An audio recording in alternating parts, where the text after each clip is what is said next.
Hello, my name is Hanbyeol Jo, a postdoctoral researcher at the CNIR in South Korea. I will present our research titled Transdiagnostic Mapping of Striatal Connectivity and Behavioral Circuit Modeling in Autism and ADHD. Our research begins with the questions about the diverse symptoms of autism and ADHD, focusing on the heterogeneity of these conditions. Although these two conditions have their own diagnostic criteria, they show high comorbidity.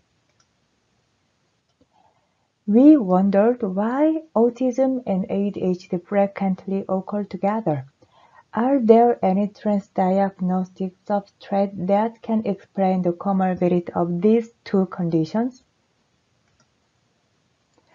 Previous literature suggests that executive function deficit in autism and ADHD may explain the comorbidity and diverse symptoms. These executive dysfunctions may encompass altered cognitive flexibility in autism and reduced persistence in ADHD.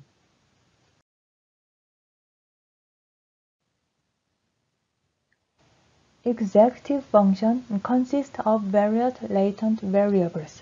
Particularly, cognitive flexibility influences goal-directed and habitual behaviors.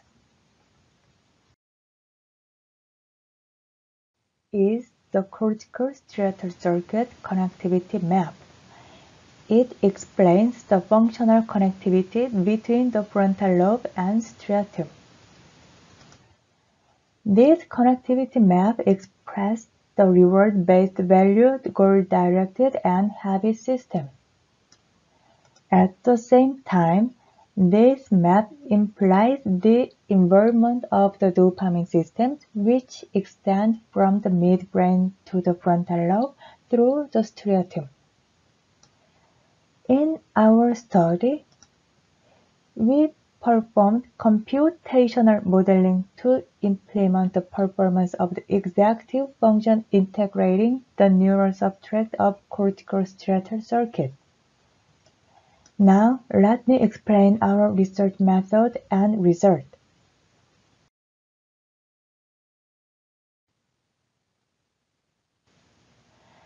In our study, we used open-source dataset D-Abide1 and ADHD200.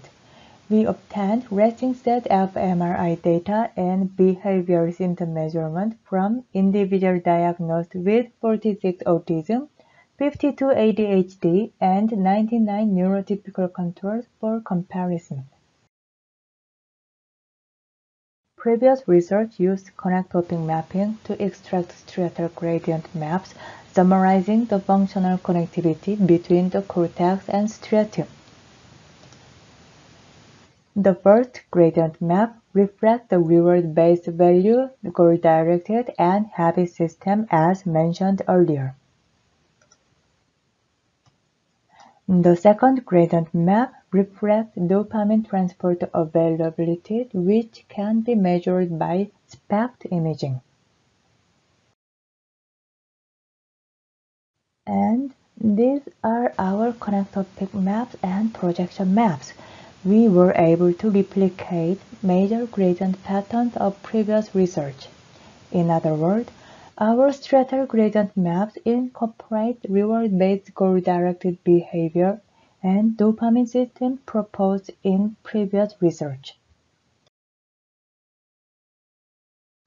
By conducting a MANOVA on the gradient values of two major striatal connectopic maps, we found significant group differences at the cluster level in the left striatum. The results are displayed overlaid on each connectopic map as shown here. Conducting post hoc tests for between group comparisons, the differences in gradient values for each group were observed.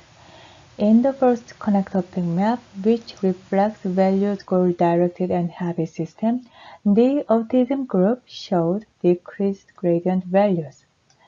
And In the second connectopic map that reflects dopamine transport availability, the ADHD group exhibited decreased gradient values. However, we don't know yet what changes in corticostriatal functional connectivity underlie these gradient abnormalities. To understand the corticostriatal circuit abnormalities at the connectome level, we conducted seed-based functional connectivity between striatal cluster regions and the frontal lobe, and we performed an ANOVA to compare between the groups. When summarizing significant results in the frontal lobe, we could classify the group differences in connectivity into three main regions within the frontal lobe. We found that in autism, there was decreased connectivity between anterior frontal lobe regions and cluster in the striatum. In contrast, in ADHD, there was decreased connectivity between posterior frontal lobe regions and cluster in the striatum. So, our next step was to validate whether we can predict the symptom severity in autism and ADHD using our neuroimaging findings. Using the significance between group differences in gradient values and seed-based functional connectivities, we performed predictive modeling targeting the symptom severity in each condition. As a result, we were able to significantly predict the behavioral symptom severity of autism.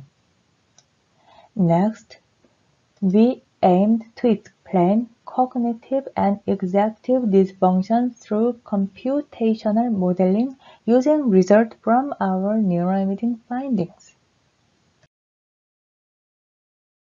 Based on Bogart's model incorporating the reinforcement learning algorithms and dopamine system, we built a model that can calculate the cognitive action choice performance by applying our neuroimaging findings. This constructed model simulated a virtual reversal task with two rule shifts.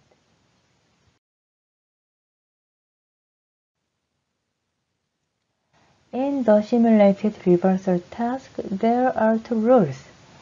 In the original rules, the model agent needs to pull the lever that is on the same side as the given stimulus to get a reward. In the reversed rule, the model agent needs to pull the lever on the opposite side of the given stimulus to be rewarded. The agent showed a temporarily decreased performance at the reversal trial, then recovered performance as the trial progressed. And these are the median of task performance results for each agent mimicking condition. We assessed that the learning speed of performance is cognitive flexibility and the behavioral variability of the performance is persistent.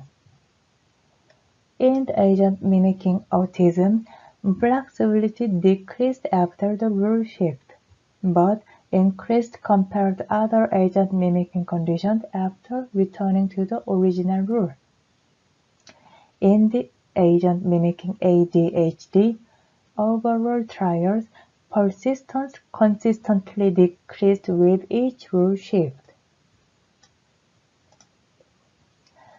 In summary, our computational model findings show that autism exhibits a deficit in flexibility during goal-directed learning in new situations, while ADHD has difficulties in persistent performance in familiar situations.